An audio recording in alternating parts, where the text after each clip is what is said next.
L'armée d'invasion était composée de la cavalerie une, de l'infanterie gépide et ostrogoth, des troupes des autres peuples de l'Europe du Nord. Oreste et Onégèse commandent des armées. Attila est très content d'Édécone dont les efforts de plusieurs années ont porté leurs fruits. La technique de siège des Huns ne laisse pas l'espoir d'une résistance durable même aux forteresses balkaniques les plus puissantes. La ville de Saint-Gidunum, future Belgrade, se rend à Attila sans résistance et une partie de la garnison passe à son service. La supériorité de l'art militaire des Huns était évidente.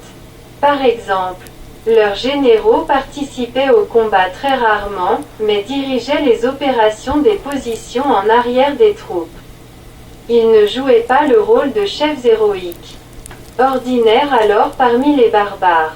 Les Huns comprenaient parfaitement la priorité de la reconnaissance et l'importance des manœuvres des troupes, le rôle et la place du commandement. La supériorité militaire des Huns découlait de la supériorité de leur stratégie très dynamique, inimitable pour les peuples sédentaires.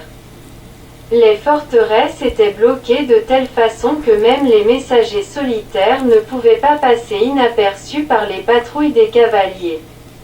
Après la destruction des murs par les machines d'Édécone, c'est principalement l'infanterie germanique qui allait à l'assaut. Elle était enthousiasmée par la possibilité du pillage de la ville prise. Les chevaliers Huns, cuirassés de la tête aux pieds, faisaient irruption par les portes, ouvertes par l'infanterie, et balayaient leur chemin afin d'occuper rapidement tous les points clés de la ville. En cas de besoin, ils se mettaient à pied et écrasaient les soldats de l'adversaire, moins protégés. L'armée d'Oreste assiège Sirmium, capitale de la Pannonie, de sa région natale. C'était la ville des empereurs illyriens qui ont sauvé l'Empire 2 siècles plus tôt. Une des 4 capitales de l'Empire romain sous la tétrarchie de Dioclétien. Oreste regarde cette ville avec un passé si glorieux. Comment persuader les assiégés, décider de lutter jusqu'à la fin? De renoncer à une résistance absurde? Il envoie Constantius, un des secrétaires romains du gouvernement d'Attila, négocier avec l'évêque et le commandant de Sirmium. Les assiégés demandent aux cavaliers Huns de s'éloigner d'une porte et laissent Constantius entrer dans la ville. La porte se ferme rapidement derrière lui et on le conduit dans le palais de l'évêque qui le reçoit seul. Je suis désagréablement étonné de voir beaucoup de Romains au service du roi des Huns. Comment pouvez-vous participer à la guerre contre vos compatriotes? L'envoyé d'Oreste répond tranquillement. Nous sommes citoyens de l'Empire d'Occident et servons l'État des Huns avec l'accord du gouvernement de Ravenne. J'ai été envoyé à Attila par Essius avec d'autres spécialistes en contrepartie de services des mercenaires Huns qui défendent la Gaule contre les barbares. En ce qui concerne cette guerre, elle est d'ailleurs provoquée, comme vous le savez bien, par le crime d'un évêque de votre pays. L'évêque baisse le regard. Bon, ne discutons pas. Quelles sont les propositions d'Oreste? Votre général, étant un ancien pannonien, il veut sauver votre ville de la destruction. Oreste propose de ne pas irriter les guerriers Huns par une résistance inutile car dans ce cas il ne pourra plus rien faire pour sauver vos vies. Vos soldats peuvent soit passer dans la partie de Pannonie, appartenant à l'Empire romain d'Occident, et ne pas participer à la guerre, soit entrer dans l'armée une. Mais que se passera-t-il avec la population civile? Les guerriers visiteront toutes les maisons et réquisitionneront les objets de valeur, une partie des nobles seront emmenés comme otages. L'évêque se penche vers Constantius. Je sais que les Huns prennent comme otages les gens les plus influents.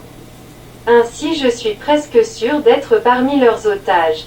On ne peut pas exclure cette éventualité mais les Huns libèrent volontiers leurs otages contre une rançon.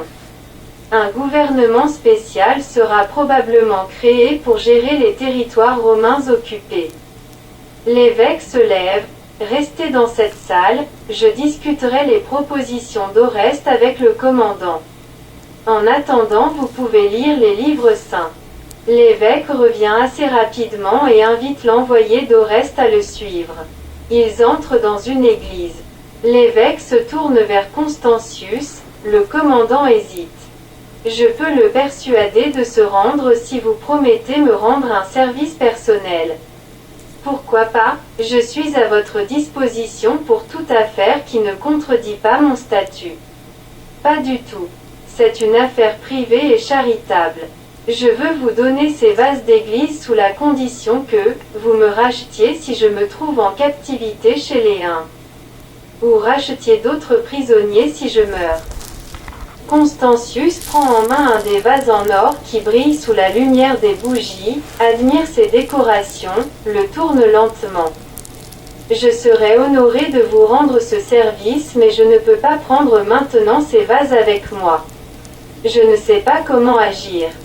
Le prêtre de cette église les cachera dans un lieu sûr et vous les donnera après l'occupation de la ville par votre armée si vous jurez maintenant de respecter notre accord.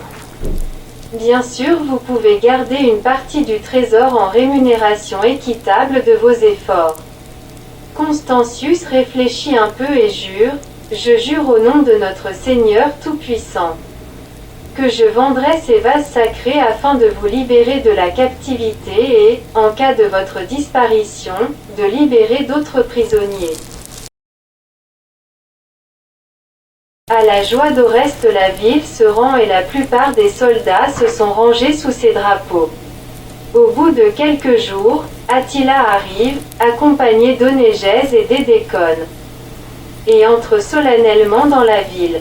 Les légionnaires rangés sur la place centrale regardent avec intérêt leur nouvel empereur, les généraux et les officiers qui le suivent.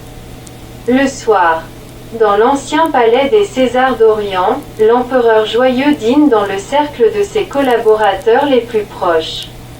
Il offre personnellement du vin et de la nourriture à l'esprit du feu, fait une courte prière et propose le premier toast, pour la première grande victoire militaire de notre empire. Pour le général Oreste qui a réussi à prendre cette ville sans effusion de sang. Hourra! Hourra! Ouroui! Viva! On boit jusqu'au fond des coupes. Oreste tient un discours de remerciement. Cette victoire est encore une preuve convaincante de la possibilité d'une Pax Una Romana. Je lève cette coupe pour l'empereur Attila, pour la réalisation de toutes ses grandes idées. Hourra! Ouroui! Viva! Le vin coule à flot. On commence à plaisanter. Les pauvres légionnaires disent qu'il n'était pas très intéressant pour eux de servir sous l'autorité de femmes scandaleuses et d'eunuques. On dit que Théodose ne sort presque jamais des 4 murs de son palais. Il se promène parfois sur le dos d'un cheval tranquille et se prend pour un grand cavalier.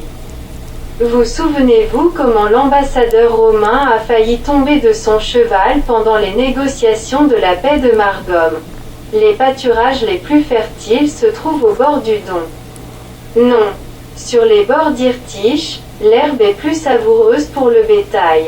Les habitants de Narbonne en Gaule sont venus à notre rencontre avec des fleurs. Une jeune fille. Quand les Chinois ont appris la trouvaille de l'épée d'or. Attila se sent heureux. Cher Oreste, je me souviens de mes leçons d'histoire. Que ce palais a été construit pour le César Galère qui est devenu ensuite empereur romain. Le grand empereur Probus est né dans cette ville et c'est lui qui a introduit les vignes dans cette région. C'est exact, Votre Majesté. Après la prise pacifique de cette ville avec un passé si glorieux et après avoir bu ce vin magnifique du mont Alma, je commence à croire aux mots de ce grand guerrier. Si les affaires vont bien, nous n'aurons plus besoin de soldats. Quel rêve grandiose, mais je le comprends parfaitement. Aurélien, un autre grand empereur, né dans cette ville, était adorateur du dieu solaire, Sol Invictus, qu'il percevait un peu comme nous percevons notre temps gras. C'est très intéressant. Oreste s'anime car il pensait souvent à cette ressemblance. Oui. Son monothéisme astral a été comme votre religion, ouvert à tous les cultes, car Sol Invictus ne s'identifie à aucun dieu existant. Comme Tangra, il prime les autres. Toutes les religions peuvent ainsi coexister pacifiquement. Aurélien se disait désigné d'en haut, formule utilisée par les empereurs depuis Modune. Attila sourit. Mais cette formule oblige les empereurs de montrer par leur succès la faveur du dieu. C'est pourquoi je me réjouis tant de la prise miraculeuse de cette ville. L'empereur marque une pause, boit une gorgée du vin et puis demande, d'ailleurs, pourquoi l'évêque de Sirmium n'est-il pas venu nous saluer? Oreste baisse sa tête, il a été tué pendant la prise de la ville. Comment?